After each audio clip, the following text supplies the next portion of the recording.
Welcome to the very first episode of the Media Pass.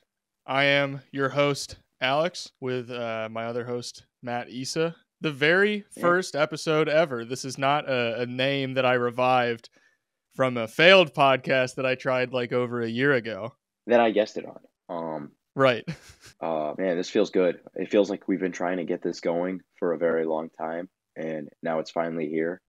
I'm very excited. It's good to be able to talk about the things I think instead of writing them down. Not that I don't like writing, but it feels good to talk. I like using my voice. Some people I've talked to about this, but you and I have been trying to do a podcast for a long time. Like we've talked about it here and there over like probably the better part of a year now. So the fact that we're finally able to make it happen, we're both thrilled about. Something that we want to focus on is kind of not focusing as much on the narrative side of things and really getting into what's happening on the court and providing more substance as opposed to just style or who can talk the loudest or use the fanciest words to make an argument. Yeah, I mean, there's that. I think I also want to add, we want to kind of like bridge the gap between like the surface level, you know, um, Chris Bouchard, Stephen A. Smith, just say things to say them. Sometimes you say things that you really shouldn't say on national TV. I'm sure you're, you know what I'm What could talking you about. possibly be referring to right now, Matt? But bridge the gap between that, and then I think there's also a collection of NBA Twitter people. Not to attack NBA Twitter, it'll be a common theme. I have my frustrations with some subsections of that, but the very snobbish kind of, oh, did you see he ran that double stagger, triple, floppy, post fade, like just like people who just like talk about the game in a way that to most people is not interesting. We want to kind of make basketball accessible while also being nuanced. Shameless plug, something like what Alex does with his YouTube channel, AlexHoops. I'm Matt, sure many of you're you too guys, kind. many of you guys who are tuning into the podcast are well aware Alex does YouTube, but it's just making nuance like fun is basically our goal here. Yeah, and I think the narratives are there for a reason, but why are they there? What evidence is there to back those things up? That's where we're really interested in diving into. That's the spot that we want to occupy. Is like you said, bridging that gap and avoiding gatekeeping as much as we can, because I see a lot of people anytime I post like any lineup data or anything, I have people reply to me in the tweets and they're like, "Where'd you get this data from?" And like to me, that data is super easy. Like I've known about it for years now, like cleaning the glass, PBP stats, like those things are just like it doesn't even register to me as like a obscure thing. It's like, yeah, it's two very common basketball websites, and like I talk about them on my channel. Like I reference dunks and threes all the time on my YouTube channel, and to me they're like ubiquitous things, but to the average NBA fan, they get access to cleaning the glass for the first time, and like their whole world changes. They're like, "Oh my gosh, lineup data. I can see what opposing defenses are shooting against this specific lineup. Like I've never experienced this in my entire time as a basketball fan." And stuff like that, like being able to explain not just that it is happening, but like why is it happening. That's what I think both you and I are really excited to get into.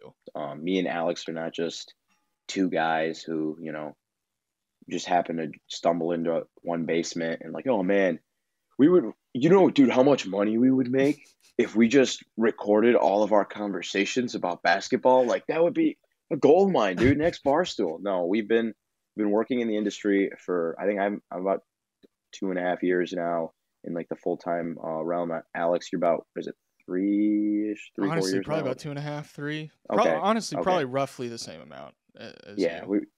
We're pretty, we're in different stages of our lives, but we're the same age. I think he's got me by a year. But yeah, Alex is a married man. Not to divulge too much about your life. He's a Matt's happily married gonna be man. doxing me on the first episode. Here's his address. Here's where he Yeah, got married at. here's how you can get to him. But yeah, so we both know what we're doing. I'm more on the writing side. He's more on the video side. We're combining our talents to do some audio stuff. Alex and I are not. I wouldn't say we're like the best friends on earth. We're very good friends. We have a high amount of respect for each other, and he's gonna laugh at me for sharing this, but I have so much respect for Alex Oh that man. one night a couple of weeks ago, I was at my local dive bar. This is what I meant by different stages of our lives. I was at my local dive bar, and as a man does, stayed as late as you could until it closed up. Got my sister, because I was home. I was home at the time, so my sister picked me up, took me back to my house, and I sat down on my couch, and I turned on some Alex Hoops YouTube. It's like 3 a.m. I got my drunk McDonald's. I'm smashing that, watching. I think it was around the time you released that video. It was like one thing to be excited about Oh with yeah, the X every Factors player. video. Yeah. And then so of course you know how it plays like similar videos. So I eventually fall asleep. Not because it wasn't a beautifully made video. It's because I Right. was drunk and it was 3 a.m. I needed to go to bed. But it was something so soothing about your voice, like falling asleep to that. It was perfect. And then I wake up in the morning to that Russell Westbrook video. Now I just sound like this whole podcast is like an advertisement for your channel. But I wake up to the Russell Westbrook video. I had to text him about it. I thought he'd think it was funny. But yeah, that's our relationship, and we're gonna talk about basketball now. Yeah, and I think our views towards basketball are similar, but also we have similar amounts of knowledge, I'd say, but for different parts of the game. Whatever things I may be deficient in, I know Matt knows a lot about. And hopefully there are things that I will know a good amount about that maybe he hasn't brushed up on a ton. And through that, hopefully we'll have a good amount of, information for you guys, entertainment.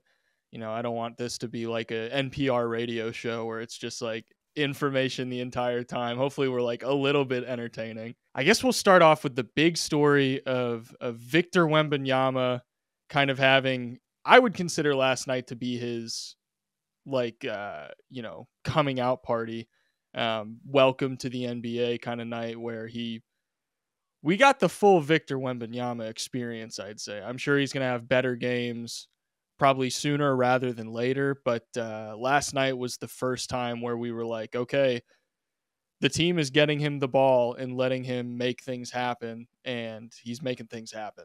Yeah, I mean, I'm gonna let you ISO on this one. We talked about it pre-show. I didn't get a chance to watch that game yet, but here I am talking about how we know about basketball, and I'm like, yeah, I didn't watch last night's game. I've watched. I did the math last night because I've got that spreadsheet. Hmm. If you follow me on It's Twitter, awesome, we right? both have spreadsheets where we track how many games, what games we've watched, as well as how many games we've watched.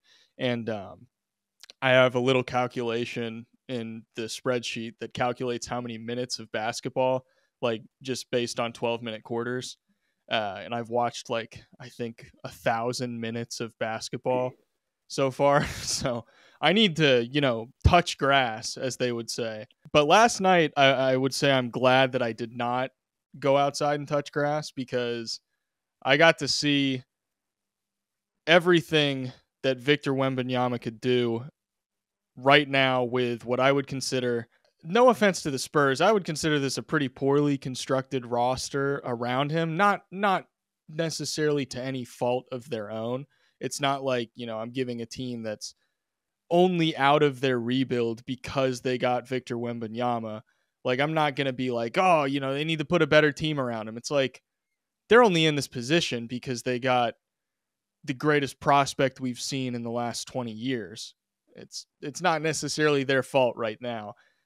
Years from now, we can have that discussion, but at least right now, it's like, yeah, they're going to see what happens this year, I'm sure. Maybe they'll make a couple moves around the edges, but I doubt they do anything big and try to sell the farm to go and contend this year. But while he did have an amazing game last night, I think something important to point out is that Suns team plays some rough basketball at times. Offensively, they can get the job done, but they gave up, I believe, 6 minutes left in the second quarter.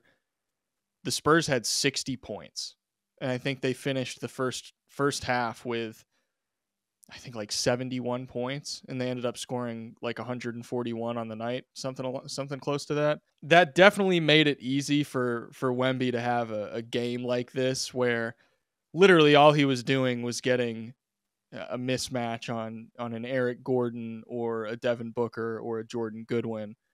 And like, we talk about like players sealing guys in the post. Wemby they could be on his hip, they could be on his butt, they could be standing directly in front of him. It really didn't matter where they were relative to him in the post. The Spurs were just kind of throwing it in the air, and like that's all there was to it. He would just reach up, grab the ball, and either shoot it or put it in the basket. I know Ben Taylor just recently posted a video talking about it. I haven't had the chance to watch it yet, but I know it was something along the lines of like talking about his verticality is like impacting the dimensions of the basketball court. I don't know if that's actually what it was because I haven't watched it yet, but based on the I title, actually did last night when I after I was done drinking. I made sure to watch that right before a couple of your videos. you're caught up. You're up to speed then. I know Wemby's good. Right. Even if I never watched basketball, all I'd have to do is go on my phone and look at Twitter, and I would know that Wemby's doing things. And I'm very, very impressed, excited to see how he grows. I don't know if you want me mentioning this on the show, but before we started recording, Matt did mention that there is a little bit of what's the most eloquent way that I can put this? A lot of people are losing their minds about some simple stuff. And I think like the example I used was he'll like hit a spot up three and people are losing their minds. And I know you used Bol as an example. That is an example where I think that the whole comparison to Bol with Wemby is absolutely ridiculous. But when it comes to hitting like spot up threes, that is one of those things that Bol can do. Like we don't need to see a clip of it every time Wemby hits a spot up three because we've seen Taco Fall hit spot up threes before. We've seen Manute Bol hit spot up threes before. It's like this 7'5", 4, 3, 2, 1 guys hitting spot up threes is not anything new. We don't need to see a clip of it every time that it happens. Kristaps does it. But Chet does it. my thing is, my thing is, oh my God, don't get Alex started on Chet. Yeah. Let me relax here. My whole thing is like we don't need to document. I saw a tweet today, and I was like, thank God somebody tweeted this because I don't have the kahunas to tweet this, but we gotta stop like clipping everything he does, man. And I'm like, I don't know. I've always been that kind of guy, and you guys will notice this maybe sometimes with the teams I try to talk about, but I kind of like watching just like teams that nobody likes to like. I don't like I obviously love watching the championship contenders. I like to understand the dynamics of those teams, what makes a championship contender. That's very important to me. But I also like talking about teams that are not in the zeitgeist, players that are not in the zeitgeist. And Wemby is like, he is the zeitgeist right now. And it's just funny. He's a very, very good player. And I'm very impressed by what I've seen though. Yeah. Already. It's going to be one of those things where people will definitely recognize the opportunities for their platform that they can benefit from just by posting or talking about everything that he does. We're talking about him right now. One might argue that we're doing the same exact merchants. Thing. Which yeah, fair enough. I mean, can't argue with it. Now we can talk about something that is I would consider significantly less interesting to talk about, but needs to be talked about nonetheless. I'm tired of talking about it. I'm tired of hearing about it. I've been tired of hearing about it for the last 2 years. James Harden has once again been traded, this time to the Clippers. The package, I believe, was James Harden, PJ Tucker, Philip Petrushev, who eventually got rerouted to the Kings. They all originally went to LA, and then LA shipped out Robert Covington, Nick Batum, Marcus Morris, KJ Martin, and then multiple draft assets. I think it was mostly second round picks and then like some later pick swaps from like 5 years from now. What did you think of this trade? I don't think I've actually talked to you specifically about this trade at all yet. So this is our first time Yeah. discussing it. While Twitter has spent the last couple of weeks propping Wemby up, for some reason I think they forgot um, who James Harden is as a basketball player. He didn't make the All-Star team last year, but to me, he performed at All-Star level. The playoff thing is what it is. But it's funny. It's like I think about it like this: like you got James Harden, who's like one of the great regular season scorers the game has ever seen. Problem is, in the playoffs, something about his game, something about the wear and tear his body takes, he just hasn't been able to maintain that in the playoffs. Whereas Kawhi Leonard is one of the greatest postseason scorers ever, but he never really gets a chance to show it to us because he hardly ever makes it through the postseason. And I feel like that synergy right there is like a match made in heaven, where you have James Harden, who's like this innings eater. He can help, get them through the regular season, get them a top 6 seed, so they don't have to deal with the play-in shenanigans. I'm pro play-in, by the way, not that it's a shenanigan, but the Me too. variance of shooting, Play-in is the variance good. of shooting it could ruin some seasons. But which just is hilarious when it does. yeah. Unless it's Unless my you're a team. fan, Unless it's my team. unless you're a fan of the team, then it's not so funny. Not laughing now, are you? But so yeah, I think that floor raising he gives them for the regular season is huge. I think people forget during Brooklyn when they were playing the three of them, he did a good job of like just fitting in, kind of like controlling the offensive flow. He's a very cerebral basketball player. I think that their offense, it has a chance to be very good if they can kind of synergize.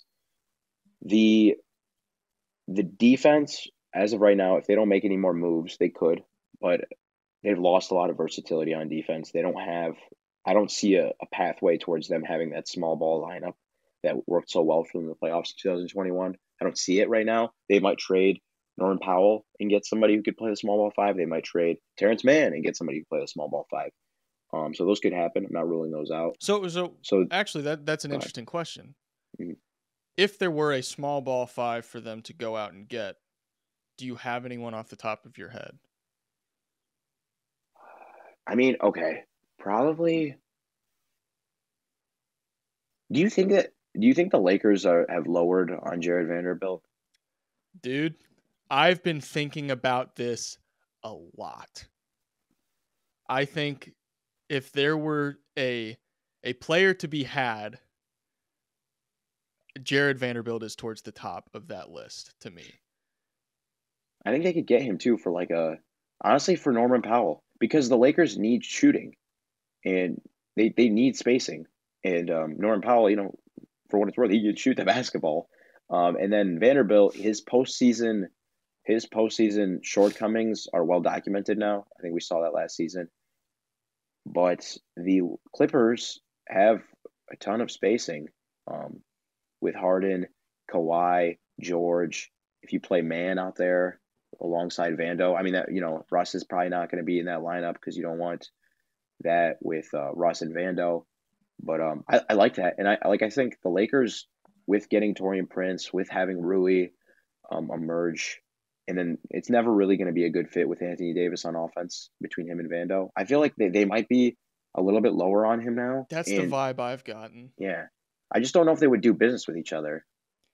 Yeah, the politics of like the two Los Angeles teams, it's like, okay, yeah, this may be a really good trade for both of us on paper, but I'm definitely not trading with you. I feel like both of them would rather live with their roster deficiencies just to simply make sure that the other team doesn't get better. And then at that point, the question becomes, out of the two LA teams, which one do you think is better as currently constructed? My personal choice, at least from what we've seen, body of work, Lakers, just because prior history has indicated that team can be really, really, really good when they want to be. Granted, the same can be said for the Clippers, but present day Clippers, at least so far through this season, they've been a pretty fantastic basketball team. They're bought in. They look bought. First of all, I was just talking about Russell being omitted from the closing five in our little hypothetical dream scenario with Jared Vanderbilt, but he's been awesome. he has been awesome. He's cleaned up his shot diet. His defensive intensity is awesome. His whole vibe is just awesome. Like I watched the opener, and they went on a run in the second quarter against Portland, and he did that thing where he starts screaming at the audience after a huge transition bucket. I'm like, this is electric, man. Like his vibes are just at an all-time high. I think with those guys, the fact they were able to keep Terrence Mann, I think that's huge. I think he could be like a Bruce Brown for them. Probably a little bit worse of a defender, better of a shooter though. Bones, I know you're a big Bones guy, especially with his perimeter defense. You don't give me that face. I don't want to say I've lowered on him. Hyping him up. I haven't lowered on him. My bigger concern was he going to be able to find a place on the Clippers? And so far, it looks like he will comfortably have a place. Him and Russ on the bench are money. When they that second quarter lineup they run with those two, they're running and gunning. Dude, it's so fun. They're so fast. Yeah, it's ridiculous. I'd be curious what the pace. I'm not going to look it up right now because I'd have to sit here and type over dead air while I try to find it. But like the pace for that lineup has to be whenever they're just running without Kawhi and Paul George. It's got to be ridiculous. And so the other thing, not to pivot too much, I know we actually have to get into the meat of this podcast. Right. We have a whole segment planned. We've just been trying to hit the major beats before we get into it. We'll get better at this. Right. We'll get better at this. But the thing that I feel like we might be missing in all this, because I said they're going to get worse defensively, better offensively, right? What if having Harden there to take on a higher on-ball load? What if having Norman Powell to be Norman Powell? What if having Russell Westbrook to take on more of an on-ball load? What if that reinvigorates Kawhi and Paul George's defense? Like, what if they go back to being? They're probably never going to go back to all defensive team, Paul George and Kawhi, just because we have so many great defenders in the league. But what if they go back to being like a notch below that, just a small notch below that? That kind of fixes everything. Yeah, I believe you tweeted about that, right? Mm-hmm. Yeah, and that was something that I think every now and then when there's a trade like this that happens, that will usually get mentioned and then it gets swept under the rug. Like people just kind of forget about it. Mm-hmm. And then like 6 months will pass after the trade and the team like actually looks better defensively because those players are able to have more energy to expend because they're not having to try and drag themselves out of a rut every single game on the offensive end. And they're like, oh, wow, so-and-so's like a good defender again. It's like, well, yeah, they're not having to create in the half court, like off the dribble by themselves every single time. They have a table setter now. And like James Harden is going to be that table setter for them. That Kawhi and Paul George are going to have to work so much less to get better shots than they were getting before. And that's not to say that the Clippers half-court offense hasn't been good at generating points. They've been literally the number one half-court offense in the NBA so far this season. They're like 11 points above league average in terms of half-court efficiency. It's pretty ridiculous. Will that sustain? Probably not. Overall half-court efficiency is down right now this year compared to last year. And the Clippers are like absurdly above that mark. But still, that being said, even if their defense, it needs to be better than what it is right now. But even if it is only better by a little bit after this trade, the amount that James Harden is going to do for them on the offensive end, I feel like it's going to almost definitely counteract the defensive end. Just one real quick thing before we get into the segment. Something I want the audience to keep in mind. Historically, 3 types of teams win NBA titles. It's elite offenses. So you have like a top 3 in offensive rating, top 4 depending on the year. Elite defenses, top 3 in offensive rating, top 4-ish, right? I mean defensive rating. And then balanced teams, top 10 in offense, top 10 in defense. So I'm not going to answer this question right now. It's not the segment, but when you're thinking about this team in your head, guys, ask yourself, could you see them fitting into one of those 3 categories? And that's something to watch. If they do end up fitting into one of those 3 categories, keep that in mind too. So, yeah. It's funny you mentioned that. We'll get into the segment. But you mentioned there's 3 types of teams, and I actually researched that just coincidentally, like probably over a year ago. And the Mhm. like one exception to that, I think, was like in the last 15 years, I think like the one exception was the 2011 Dallas Mavericks. They're the exception to everything. Right. They're the greatest thing that's ever been for a guy like me. They're my kind of team. You know, I talked about the teams outside of the zeitgeist. They won the title. They had the parade, and they were still like not in the zeitgeist back then. But yeah, cool segment time. All right. So we wanted to do something a little bit interesting and maybe expose you to some of the things that we're watching for individually as the season gets underway. We're going to be giving 3 takes each. Matt, I'm going to let you start off with your take.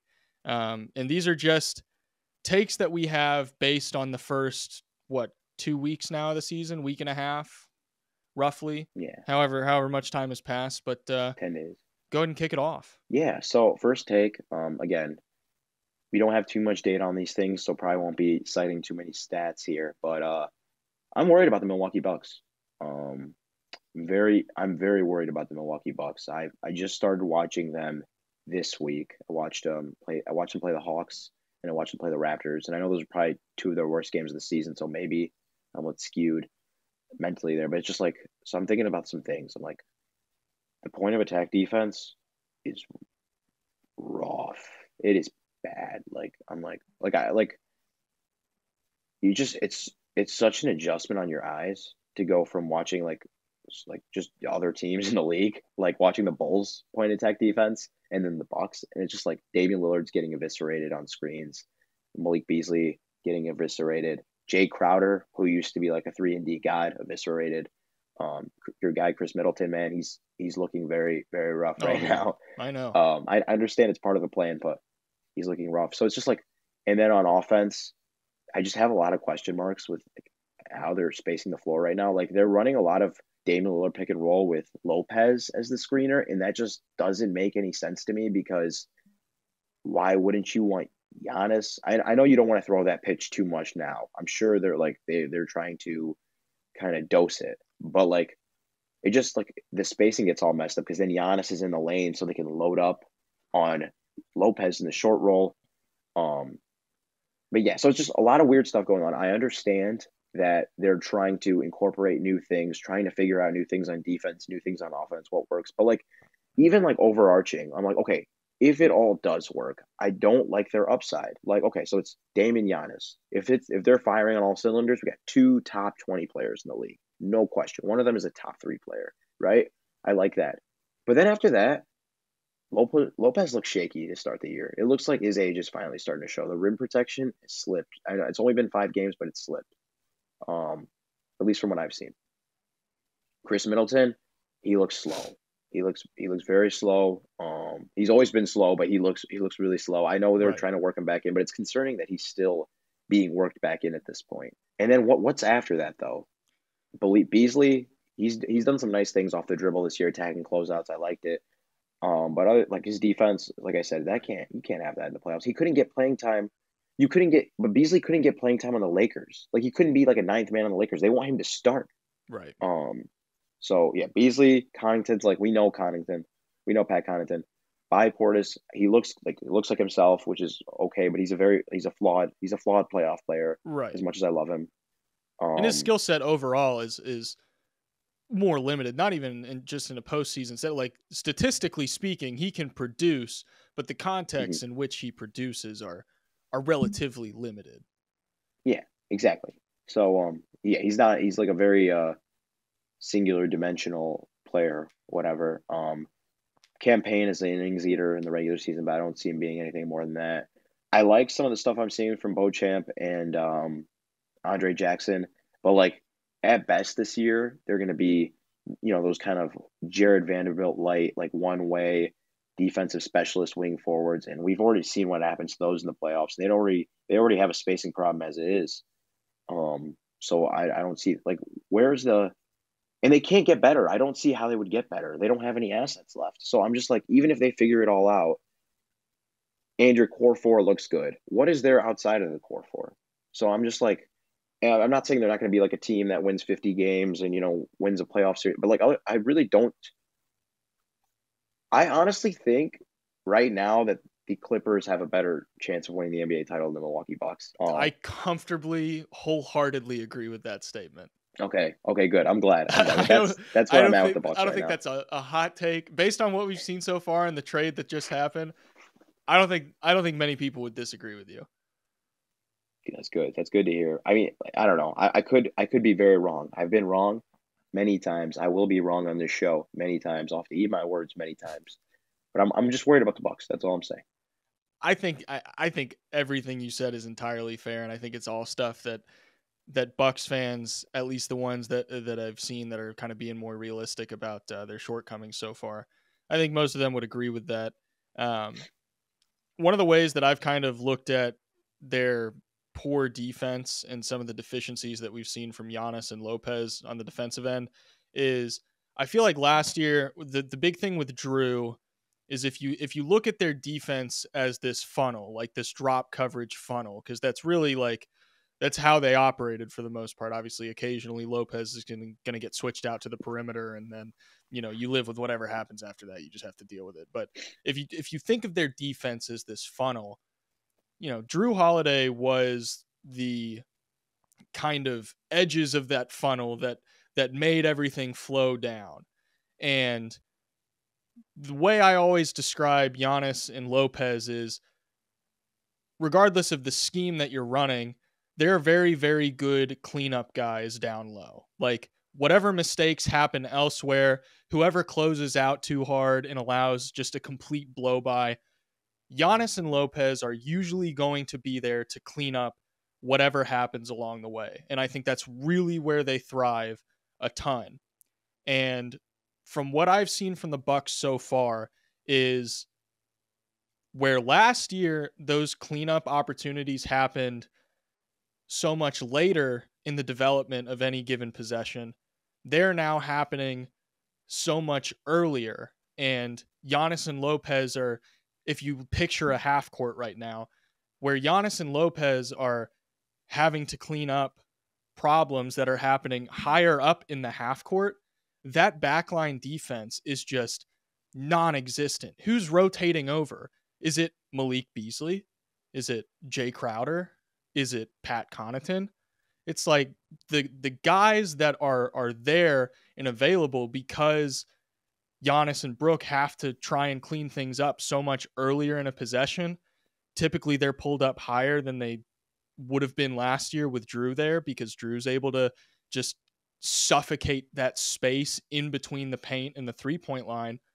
Well, now it's Lopez and Giannis having to come up and try and get rid of that space, and it leaves nothing else there. There's just so many limitations. And I don't know if you posted it, you might have posted a clip of this, but somebody posted a clip of it, of Dame just getting destroyed on a screen. Like it wasn't like he went under the screen and somebody just shot the ball and made it. It was he went into the screen, just directly into it, and could not get around it. He couldn't go over it, he couldn't go under it, he couldn't back up and just like get off of it. He just got stuck. And to me, and maybe this is flawed thinking, I would rather Dame commit to going under the screen if it means that he is at least able to be somewhere on the defensive end, because you're useless if you're just stuck there on a Mhm. screen. You're not able to do anything. I would rather him commit to something, even if it's not necessarily the ideal thing. It's better than him just basically being erased from the defense. No, I 100% agree. And the thing is, like, another thing I've been thinking about a lot is like Lakers a couple of years ago when they got Russell Westbrook, right?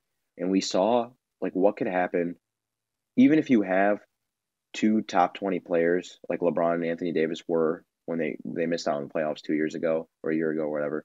Um, we saw like what can happen to a team if the rest of the roster just isn't right, and that's what the Bucks kind of look like right now. They look very flawed around Dame and Giannis, and I don't see a pathway to them getting better. I think when we look back on this, we're going to look at two things. We're going to look at the Jay Crowder trade that was made last season. They gave up every second round pick and their mom's second round picks, everybody's second round picks. Gave up all that just to get Jay Crowder, who like is not a good basketball player right now. No offense, Jay Crowder. You were a great basketball player at one point. Not right now. Gave up for him, and then also losing Javon Carter this offseason. Like, I understand the Drew Holiday thing had to happen. Damian Lillard's a better basketball player than Drew Holiday, but I wish I was more of a cap guy so I could kind of understand it. But if they could have kept Javon Carter and didn't, like they would be in a lot better shape if he was there right now. That's for sure. Moving on to since we talked about, I have a take about the Spurs. It's not a particularly unique take. It's the Wemby stuff again, the Wemby propaganda. Yeah, since we talked about the Spurs at the top of the episode, I'll go ahead and stick to the real rookie of the year for my second take. I'll use that one as my first one. The real rookie of the year, Derek Lively. Derek Lively. My big point with him is that I don't think he is going to get the statistical production to win Rookie of the Year. But based on what we've seen so far as impact goes on a team that is trying to win, I really think that you're going to have a hard time making the case for more players over him in the Rookie of the Year race than like Wemby and Chet. And then like Derek Lively, impact-wise, I think his impact is up there, at least so far, with the best of them. And like I said, the statistical production so far has been, he's shooting like something ridiculous, like 75% from the field or something like that, which, for a center, you would kind of expect that, especially a pick and roll oriented center. But he's doing it on a team that's winning a lot of games so far. Obviously, those games kind of involve some Luka heroics. It's not like they're winning those games off of the shoulders of Derek Lively, but he's playing a massive, massive role in their success so far. Not just with being a role threat with Luka is super important, and Dwight Powell has been that. It's not that he's been some overwhelmingly, resoundingly great role threat, but he has been a role threat, and he's been, you can have whatever problems you want with Dwight Powell, but I think Dwight Powell has been just fine. But Derek Lively, I think, adds just a new dimension to the pick and roll with Luka, simply because of Derek Lively's instincts in the pick and roll so far have kind of just blown me away. It isn't just like, there are a lot of guys that are good screeners, but they have poor timing. They'll time their rolls poorly. They speed their rolls up too much. Their rolls are too slow, and it doesn't create any problems for that second defender in the pick and roll coverage. And Derek Lively it's very rare so far that I've seen him set a screen and then roll where I've been like, the timing could have been better on that. Pretty much every single time that he rolls to the basket or decides to slip a screen, I'm just like, you couldn't have done that any better. And he's creating space for the ball handlers in like the most effective ways possible, whether it's, whenever they're running these Chicago actions. There's a couple examples I'm thinking of with Tim Hardaway Jr. where Tim Hardaway Jr. will get a screen from Kyrie. He comes and gets the handoff from Derek Lively around the elbow, and then he curls to the basket. And Derek Lively, the thing I've noticed is he's not waiting for Tim Hardaway Jr.'s defender to get caught up on the screen. He's not necessarily looking to make contact with that defender. He's just trying to make sure that Tim Hardaway Jr. gets past them and gets in front of them in the progression of the action, to where even if the defender isn't helplessly caught up on the screen, they're at least behind them and won't be able to catch up. And then once Derek Lively realizes that, he's initiating that role, so the drop defender for this little two-man action can't just step up and stop that drive by Tim Hardaway. He instead has to keep falling back into the paint closer and closer to the rim. And all that's doing is creating space between Tim Hardaway and the basket. And then next thing you know, Tim Hardaway Jr. is putting up a floater and draining it. And that's just one specific example. And stuff like that. It's like, yeah, dude, you just know how your presence is going to manipulate a defense off of any given action. And it's creating space for guys who need space to operate. And I think offensively, he's been fantastic. Defensively is another side of the coin. Um, Statistics are a little shaky right now with small sample sizes and all that. But right now, there's a roughly 8% difference in the amount of shots teams are taking at the rim when Derek Lively is on the floor versus when he's off. I believe off the top of my head, when he's off the floor, teams are attempting 33% of their shots at the rim. And when he's on the floor, that number declines to like 26%, I want to say, which that's just to me one of those stats where, yeah, the sample size is small, but it definitely passes the smell test because if Derek Lively's down there, it's not that he's an elite shot blocker, at least right now. I don't even think his block numbers have been that spectacular so far this year. Granted, we're 5 games in, but it's like, yeah, I understand why teams are attempting less shots at the rim when he's on the floor because his presence is being felt and he knows how to cut off angles and occupy space in a way that's going to make sure no one's coming down there with him. And overall, I'm very impressed with his body of work so far. And I know a lot of people kind of turn their nose up at this pick. And I think by the end of the year, they're going to be like, this was an amazing pick. This is one of the best picks of the draft. If you look at the team that got him and where they got him at. Yeah, I did a off-season series actually, immediate impacts on just like looking at some rookies. Now, it's very hard for a rookie to be impactful their first season. But you always get a couple, and like depending on the team construct, like that can be very helpful. Last year, Keegan Murray, I think he did play a part in helping the Kings get to the playoffs for sure. And I kind of identified Derek Lively as a guy where I'm like, he fills a very, very specific need that this Mavericks team needs. They need that big-bodied, rim-running center, and he fills that. And I'm like, I'm just hoping because I'd heard a lot of stuff from like Mavericks media, from just draft people that he was kind of raw. He'd probably have to start out in the G League. I was really hoping he would get some run this season because I'm like, his role is like very, very like what's the word? It's very focused. He has a very focused role. They're not asking him to do a lot, but they need him to do a couple things really well. And I feel like he could do those things, and like that could be big for their offense and defense. I will say 2 things about the rim protecting thing. I feel like his rim deterrence numbers, his on-off, is probably juiced by the fact that they don't have another big body backing him up. I feel like teams probably just go ham when he's off the court. And then the second thing, just as a general rule, I actually want to do a study on this at some point, but I feel like volume is what matters when it comes to rim attempts, whether it be on defense, denying shots, like just deterring shots to the rim, and then on offense, just getting a high volume of shots to the rim. I don't think percentage matters as much. It's just a random aside I have. But yeah, 100% with you. I love that. Love that take. I love the Derek Lively love. I love Derek Lively. All right, let's hear your second take. All right. I'm gonna try to refrain. I feel like I've been really hatery on this pod so far. I'm not usually like a hatery guy. I love all NBA players. I don't think you've been Spoiler alert, they're all better than me at basketball. Most of them are in better shape than me, with the exception of Hookah Mo Luka Doncic. So my second one, honestly, I don't know how in 2023 we're still falling for this, like this, the allure of this, but we got to slow the roll on the Cam Thomas stuff. Take number 2 is we got to slow the roll on the Cam Thomas stuff. So he's averaging 28 points per game when I pulled it up, on plus 5.3% relative true shooting, something like that.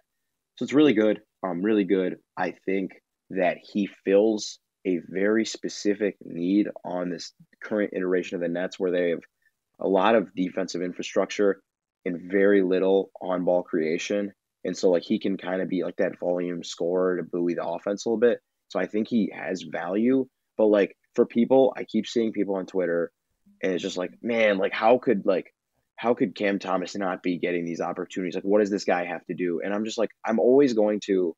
I don't think coaches are um beyond questioning, but like they know more than us, man. They know more than us. And like the fact that this guy's been on this team, this is his third year, and like they're always hesitant to give him run. You know what I mean? It's kind of like it seems like a dire situation when they want to play this guy. Like Vaughn gives him a very short leash, and it's because I mean, outside of on ball scoring, what does he really bring to the table? Like I know he's okay, so he's more than like the 2000s bucket getters, like the let me do 19 dribble moves and hit this mid range shot. He's more than that because he's very strong and he has a really nice drive game. He wouldn't be in the league if he was one of those 2000s isolation bucket getters because the league is too smart for that, right? They don't have guys like that anymore. So he is a little bit more than that kind of bucket getter, 100%. And what he's doing scoring wise is impressive. But here's the thing. He's not a really good off-ball player. His three-point percentage for his career, I think, is like 31%. That's a good telltale sign for a guard that they're not providing much off-ball value. He is not a good playmaker. He is averaging right now, despite playing like upwards of like I think it's like 28 minutes per game or something. He's averaging 1.8 potential assists per game. Do you know who averages more than that? Like everybody. Yeah. Dorian Finney-Smith, his teammate, averages more potential assists a game. Jonas Valanciunas, Xavier Tillman, you know what I mean? Like these are not like Right. playmaking hubs, So for him to be averaging that much is concerning. Then the defense. If you look at his on-off numbers, like for years, every year of his career, the Nets are always a much, much worse defense when he's on the floor. So it's like it's cool that he scores like 30 points in his first 3 games of the season. Like, hat tip to him. I could never, ever, ever do that. But like, we need to slow down with this. There's a reason why he's not like a featured. He wasn't like a featured piece of this team last year, even when Kyrie got traded. Yeah, that's just kind of where I'm at with it. I think it's one of those situations where, in the context of what is happening right now for the Nets, it's fine. It's one of those things where like you can just enjoy it for what it is because it's entertaining. It's fun to watch a guy go out there and just literally create his own shot constantly for, 30 minutes a game. It's exciting. But if you're looking at it going forward, does anyone really think that he will be the number one option for that team for the future? Like I don't. So I've been seeing smart people. I've been seeing smart. Not to cut you off. I've been seeing smart people on Twitter. People I respect, who understand the game, who are like just propping this guy up, and I'm like, guys, how are we falling for this again? You know when it's going to get to you, Alex? You know when it's going to get to you? I'm telling you, one day you're going to be on Twitter minding your own business, and you're going to see somebody make the argument that Cam Thomas is better than Jalen Williams. And then you are going to come on here and you're going to lose your mind. That is when it's going to get to you. I'm telling you. See, that's I agree with what you're saying. I've been seeing very, very smart people that are like, yeah they're kind of drinking the Kool-Aid, I guess. I don't know. It's I'm with you. I think it's fun. It's from a aesthetic perspective and exciting basketball. It's fun, but as from like a team construction perspective and going forward the Nets' future, I just don't really know how much value that's going to provide if you plan to operate your team around Cam Thomas. Because like you said, all indicators kind of point to the idea that as far as being a contributor off ball, there is about zero in the way of that. It's pretty much all on ball. That doesn't seem like the kind of thing you want to plan your team around. And no playmaking either. That's the thing. It's like it's a difference between like I'm sorry in advance for even mentioning them in the same era. But like Allen Iverson, like at least he was like this monster playmaker, right? With on top of the scoring. But yeah, that's where I'm at. Love you, Cam Thomas, but people are doing this right now, not you. It has nothing to do with what Cam Thomas. He's just balling out, man. He's just being himself. He's doing his thing. That's where I'm at.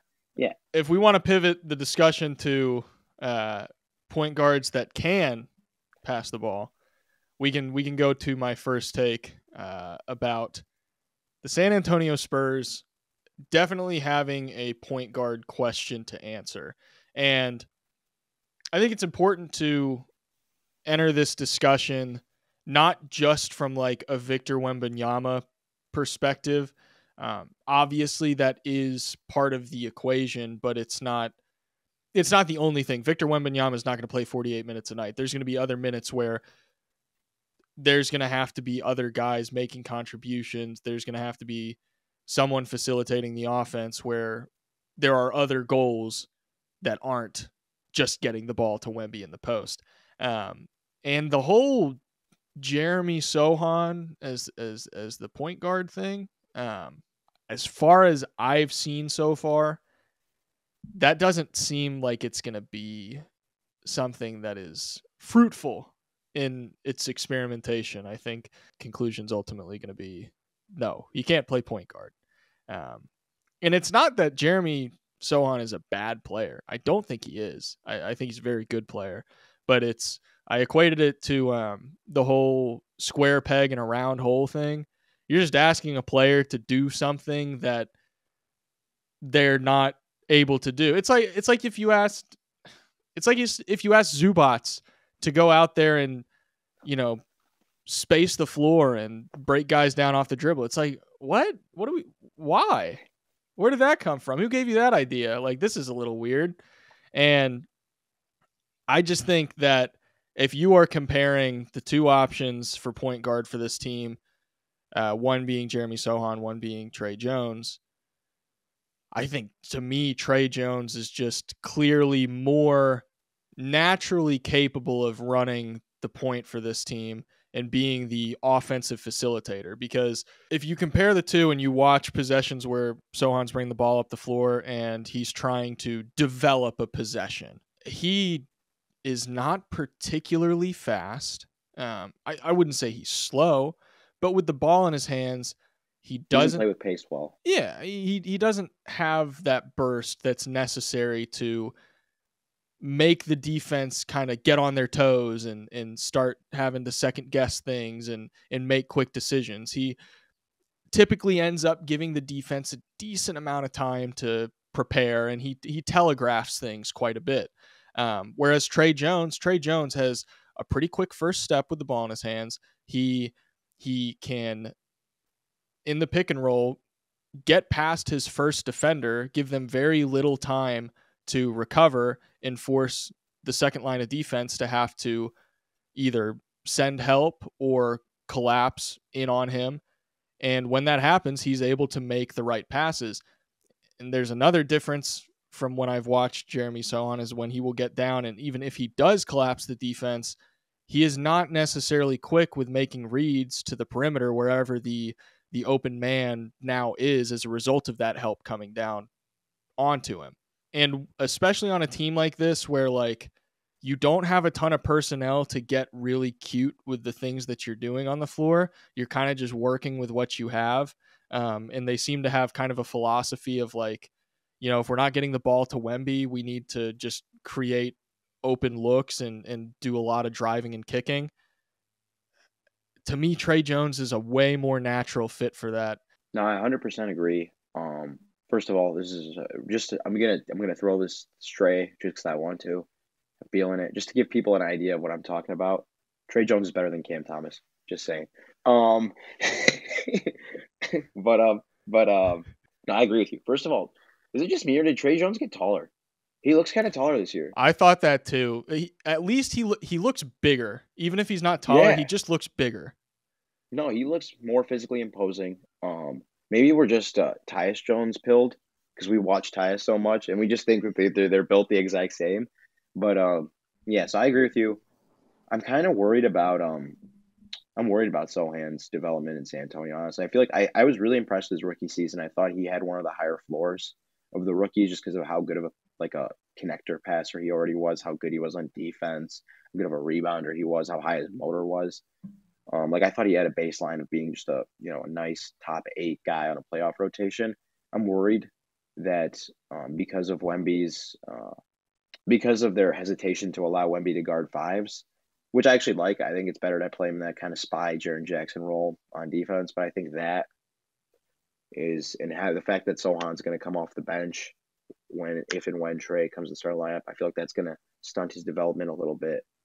So I guess that's really the only thing I'm thinking here. Other than that, I agree pretty much with everything you said. I think Trey's awesome. I think he's a better conductor. He understands how to kind of run the offense better than Sohan. It's just weird because like Sohan got Dennis Rodman comps coming to the league, and like nobody would have asked Dennis Rodman to do that, you know? Right. You think okay, this is an aside. Well, first of all, I don't know if he's even ready to carry this kind of load. But what if the Clippers called about Sohan? You think the Spurs would even take that call? Who would the Spurs want? I mean, they're going to need the 2030 pick. Wait, I guess what else do they really have to give? I don't know. They're that first round pick, so all their draft capital. Um, I don't know. I mean, I don't know how appealing Terrence Mann is. Actually, I wouldn't. I wouldn't give him if I was the Clippers. I don't know. I just it was just a thought. Just a thought. I don't know. I don't know. To me, it comes down to how high are you on Sohan's development? I think And then like he's probably going to be Jared Vanderbilt, like another Jared Vanderbilt. I think he is benefiting from higher usage right now, where like certain things look maybe a little bit better than the actual practical applications of them are. It's maybe just because it's happening and like occasionally the shots are going in some of these very unique scenarios that otherwise he would never be in. It's like, okay, yes, the shot is going down, but I, the overall benefit from these things is kind of limited if you're looking at it from a long-term perspective. It's like, yeah, because we're a team that's rebuilding and trying to take the next step eventually around Wemby, we can live with the fact that Sohan's like driving into the lane and then taking turnaround fadeaway jumpers. But 3 years from now, if that happens, we're probably not terribly thrilled with how that possession culminated. All right, let's get to take number 3. All right. Before I come up with any more hypos involving the Clippers. Take number 3. Again, this is a vibes check. We already talked a little bit about the Mavericks, but I just, as a fan, put a pin in the Dallas Mavericks and Atlanta Hawks. I think both of them. I wouldn't be surprised if I saw both or either one of them in the top 3 in their conferences. We'll do Dallas really quickly. I love the construct of their team. Honestly, they remind me of last year's Lakers team after the trade deadline. They have their two all-star guys. One guy's on, he's in that god tier kind of player right now, Luka Doncic. Good depth around them in terms of versatile guys who can do a bunch of different things. You can play different styles. You have you can run that traditional lineup. You can go spread pick and roll with Luka Doncic and Derek Lively. You can run small ball 5 with, Kleber or Derek Jones. I know he did that a little bit for Chicago last year. I love Grant Williams. Josh Green hasn't really stood out to me in my watches of them this year. I would agree. Yeah, but he's still a very nice two-way player. Yeah, he'll be fine. The one Tim Hardaway Jr. right now is hotter than fish grease. He's hotter than fish grease right now. I freaking love it. But the one thing that really made me smile, I guess, obviously the Lively thing, but I was watching them play the Bulls without Kyrie Irving, right? And the Bulls were like just aggressively trapping Luka, getting the ball out of his hands, trying to make the other 4 guys beat them 4-on-3. And, since Jalen Brunson left, they've struggled with that multiple creator thing. I know they have Kyrie now, but Kyrie wasn't playing in that game, right? So it's like that kind of worried me through 3 quarters where I'm like, oh, like, okay, so this is still a weakness. Like, what happens if one of them goes down? Like, what happens if Kyrie goes down? And, Kyrie Irving, sue me for thinking he's a little bit unreliable. Okay? Sue me for thinking that.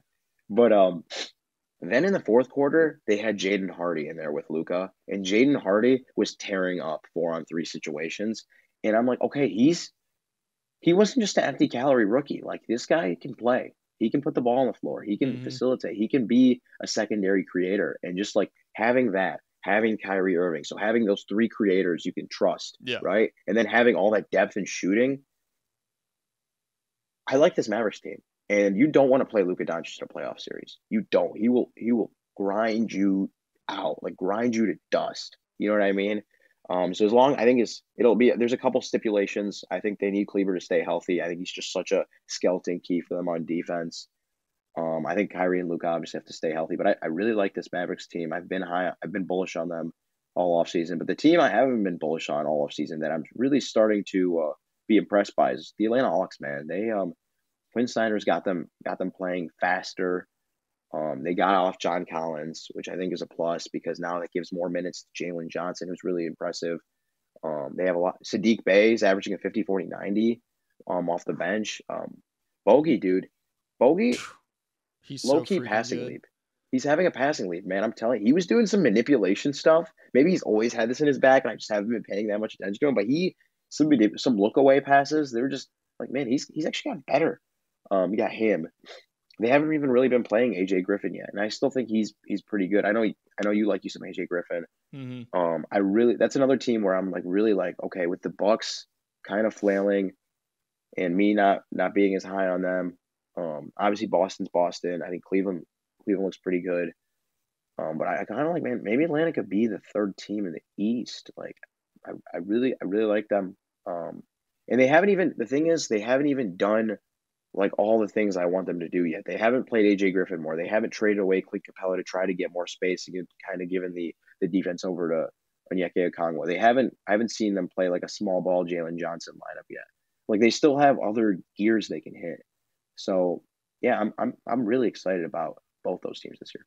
Yeah, I'm totally with you about the Mavericks. I mean, Mm, they're like one of two undefeated teams left in the mm, NBA. Like I think so many people kind of came into this season with the Mavericks, and you were either in the camp that was like they made some pretty good offseason moves. They might be pretty good this year, and then everyone else kind of just seemed like they might not even make the playoffs. And I think now it's like assuming health, which obviously is a question mark, assuming relative reliability from Kyrie Irving, which I don't know if I'd bet the house on that, but you know, this team, if they can make it to the playoffs in one piece, like this is a good team. This is a mm-hmm. really, I wouldn't want to really play good them. team. These offseason moves they made, like for all the crap Boston fans gave him, and rightfully so at times, Grant Williams is a very, very good player to have on your roster, especially alongside Luka Doncic. I mean, what a perfect fit. Grant Williams, I mean, for all the improvements that Jason Tatum has seen with his playmaking over the years, and Marcus Smart, wherever you kind of fall in the debate of how good of a playmaker he is, Grant Williams has never had a guy just spoon feeding him like this before. And you can tell Grant Williams is just like, this is amazing. I just stand here. All I do is stand here and I get to shoot as much as I want. Yeah, dude, pull the clip. Let it fire. He's been fantastic. And then obviously you got the defense. The defense he's been great for them. That was Mm. their biggest deficiency last year, I'd say, is just, they were an inconsistent defensive team. Their personnel wasn't great. They were missing Maxi Kleba throughout the year.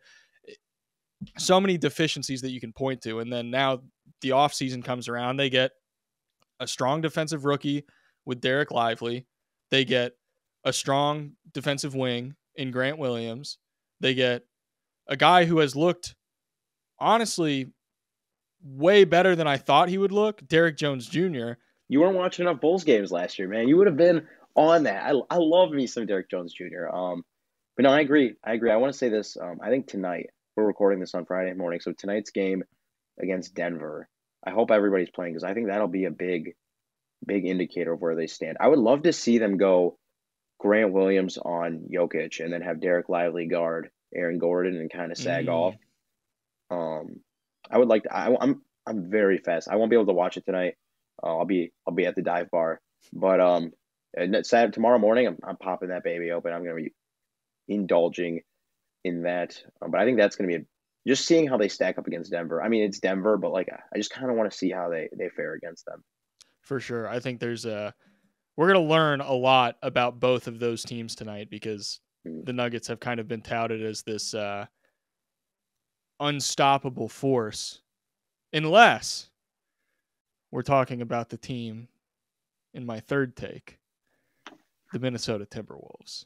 Even Oh though they God, might have gotten obliterated in a embarrassing choked lead against the Atlanta Hawks, who I didn't mention them when we were still talking about your third take. The Atlanta Hawks are awesome. They were a team I was very high on heading into this year. I thought they were going to be a top 4 seed in the East. I kind of expected the Heat to fall out of favor a little bit, which so far kind of looks like it's going to be confirmed. I expected Philly to fall out of favor a little bit. That hasn't happened. But the Cavs also, I kind of saw them kind of needing to reevaluate some things, and especially with the Garland injury. But all of those things are clearing the path for the Hawks to take another step, which I think has been fantastic so far. But the Timberwolves are the team I want to talk about for my third take, and it's that they need to iron out the offense, but I think defensively they have looked notably better experimenting with the whole Cat and Gobert thing. It now looks like, hey, this might be able to work. That being said, I'm going to have to see it for an entire season, but so far, I would go as far as saying that Karl Anthony Towns, at bare minimum, the worst thing you can say about him is that he has been passable defensively. And you can argue, you can make some arguments to me, based on what I've seen so far, you could argue that he has been a good defender so far this year, which sounds crazy to say out loud. But I think he's been good in the context of what the Timberwolves are asking him to do. Obviously, some of that comes on the back of Rudy Gobert kind of returning to form as a, honestly, so far, defensive player of the year caliber player. We've seen him step back up into that level of play and tap back into that, and he has delivered. And then getting Jaden McDaniels back obviously is going to reap dividends for them.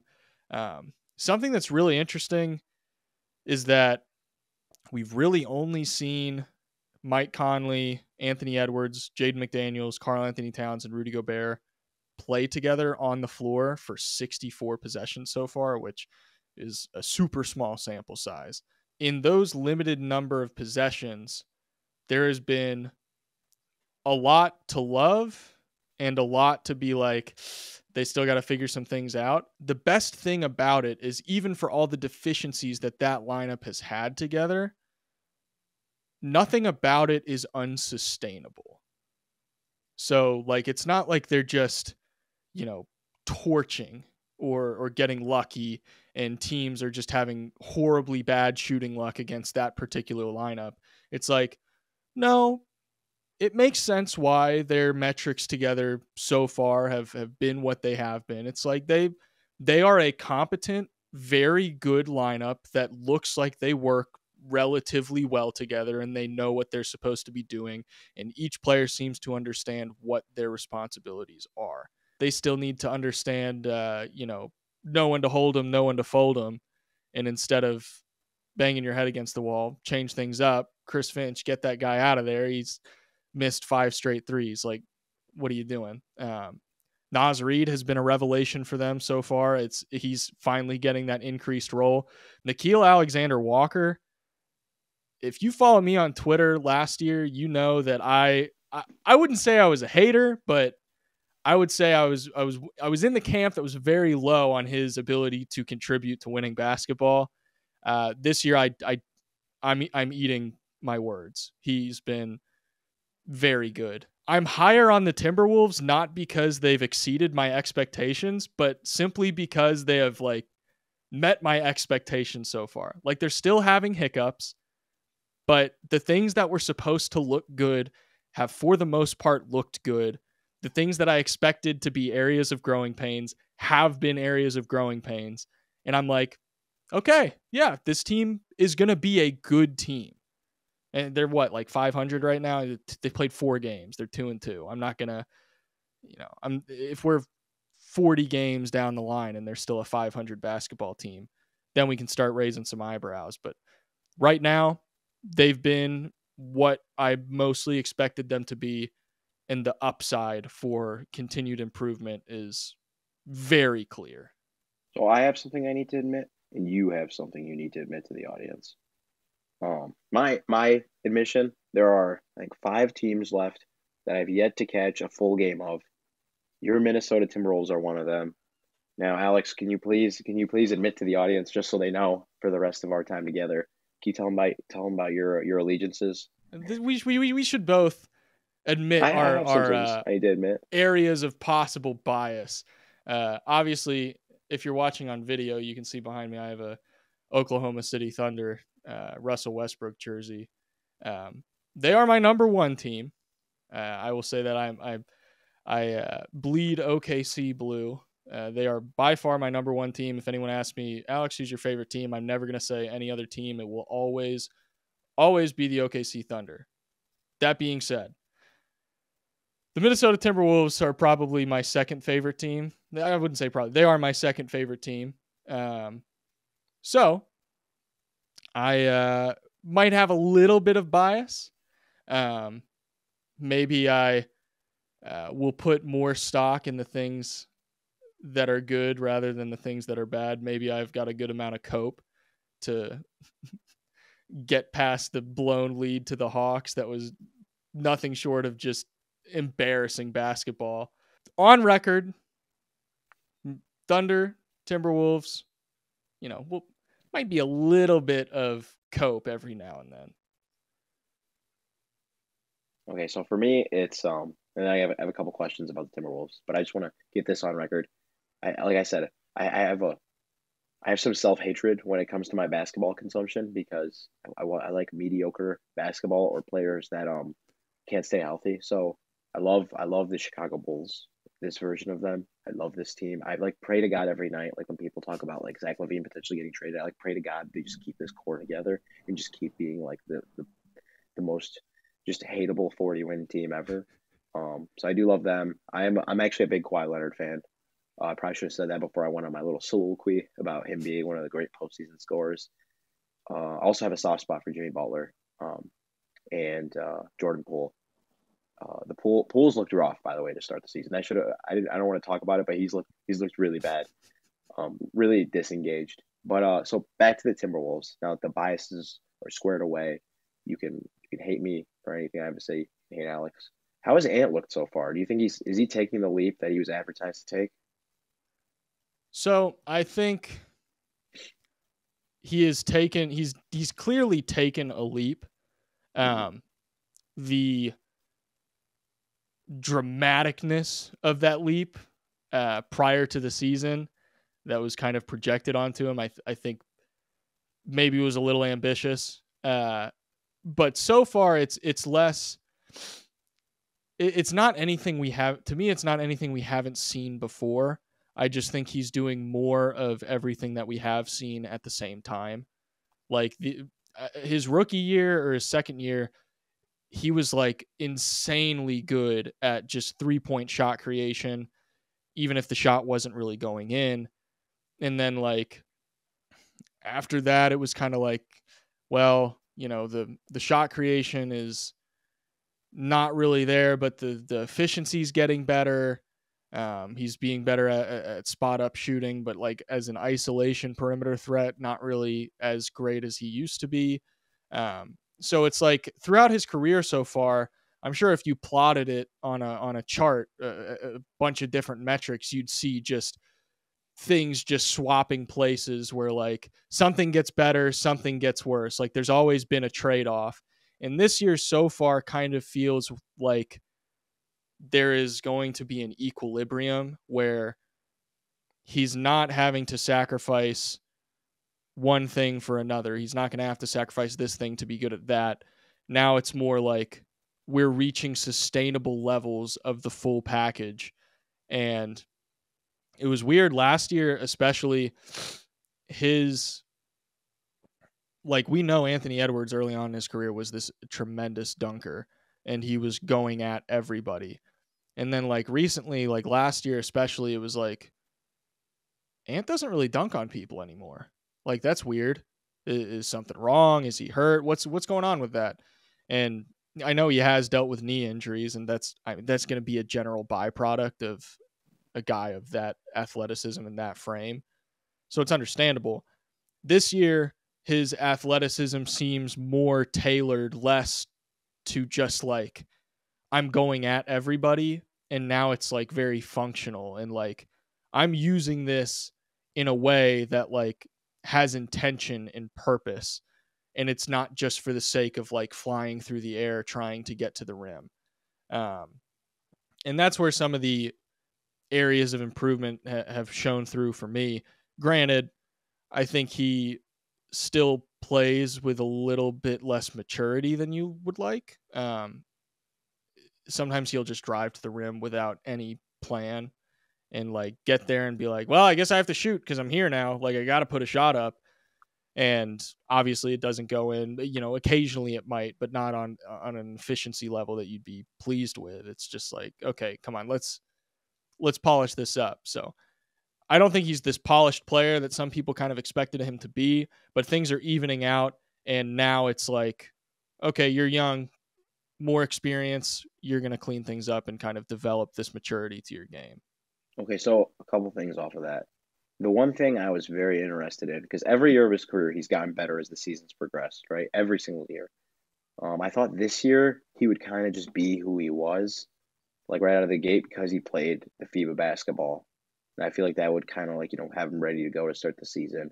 Because I think we overestimate how much guys play basketball in the offseason. We forget that, they're humans. This is just a job that they have. This is their source of income. They don't live, breathe, all the time basketball, but that's a different thing.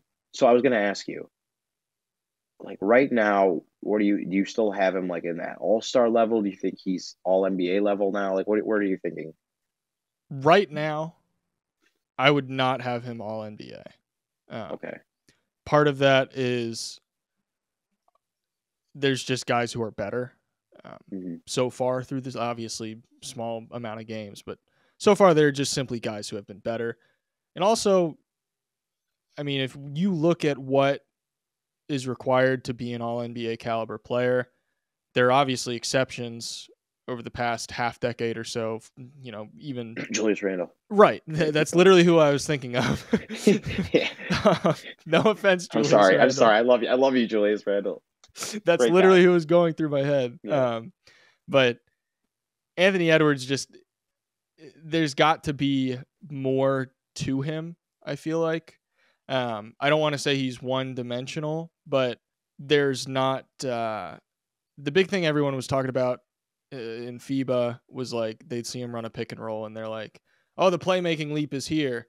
And they'd see him like get trapped and he'd find Gobert on the short roll. And it was like, oh, he's going to be a passer now. And it's like, he might be able to occasionally do it, but right now it's not really much more than the flashes that we've seen already. It's still just flashes. So like that stuff kind of needs to improve to where it's less flashes and more like a consistent threat that the team is utilizing. And it's like a backbone of their game plan and a backbone of their success. And then defensively, like he's got the tools. It's always been said about Anthony Edwards. He's got the tools, but doing it consistently is a different story. There are times he looks amazing, but you're not going to get all NBA off of flashes. This is an aside, but that always bothers me when people they only focus on the things the passes that do happen when they're talking about playmaking. Like they see somebody make a pass, but you have to look at what were all the possible decisions. Did he make the best possible decision? I think that's what people kind of lose in the sauce there. Just last question before I'm looking at the timer right now. I just noticed that it exists, that there is a timer, and we've been talking for a long time. But before we get out of here, do you anticipate history repeating itself and Anthony Edwards getting better as the season goes on? This year, yes. Okay. Yeah, if this is his baseline and that trend continues of getting better as the year goes on, genuinely, I anticipate 6 months from now when the playoffs roll around or we're into the playoffs, whatever the case may be, I anticipate just about everything I'm saying right now to look ridiculous because he likely will get better. Granted, if this is just what he is right now, that's still a great player. Is it? Oh, yeah. Is it an All-NBA player, future MVP caliber player? Maybe not. We talked for an hour and a half our first episode. I don't think there's really anything that I'm gonna have to cut out of here. I don't think we said anything too crazy. Maybe the Cam Thomas thing's gonna ruffle some feathers for sure, but we'll have to live with it. But thank you guys if you've been listening this long. Thank you all so much for listening. Be sure to whatever platform you're listening, watching on, whether it's YouTube, Spotify, Apple Podcasts, whatever the case may be sure to leave a 5-star rating if you enjoyed. If you didn't enjoy it, don't leave a rating at all.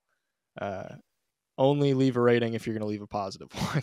Yeah, even if you didn't like the episode, you can leave a negative rating. Just make sure you give it 5 stars. So like on the comments or whatever, you can say negative things about the podcast. Yeah. Just make sure that the star says 5 and we'll be pleased. You can attack us personally. Right. Yeah. You can say, insult things about our personal lives. Anything. Go ahead. Yeah. Go just crazy. Just give a 5-star. Just 5-star rating, whatever you do. Yeah. Follow both of us on Twitter, social media, YouTube, whatever the case is. Keep up with Matt's writing. He does fantastic work. Keep up with my videos. I'm posting stuff all the time. Your @ is Mat Issa 14? 15. I was one off. Follow Matt at Mat Issa 15 and then at AlexHoops_, I think. But anyways, thank you all so much for listening. And we'll see you in a couple weeks.